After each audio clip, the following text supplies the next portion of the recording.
Before talking about Godot signals, you need to understand the observer pattern. And if you think you do, I suggest you to hesitate for a moment and watch this video to the end, because I've seen so many people use Godot signals in the wrong way. Let me show you what I mean in a simple example.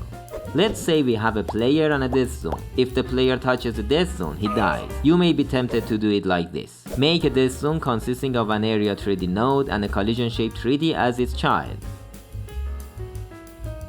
Attach a script to the area 3D node. Connect the area 3D body inter signal to a function inside its own script. This works, but it has a huge problem. Let's say we suddenly decide to change the name of the player from ball to balls for marketing purposes. If they don't buy the game, they ain't got no ball. I even teach you marketing strategies.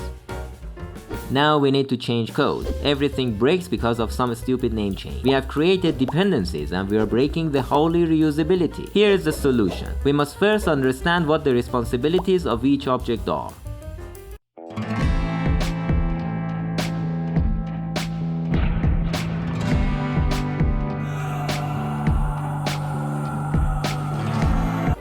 The death of the player is handled by the player. It's his body's responsibility to die. When someone gets shot in the face, the bullet is not killing him, it's just emitting a signal. The bullet doesn't know what the consequences of that hit is gonna be, fatal death or a little injury. It's the body which does the dying process, so let's fix the problem by applying a minor change. This time we connect the area 3D body inter signal to a function inside the player object. Now changing the player's name doesn't break the code.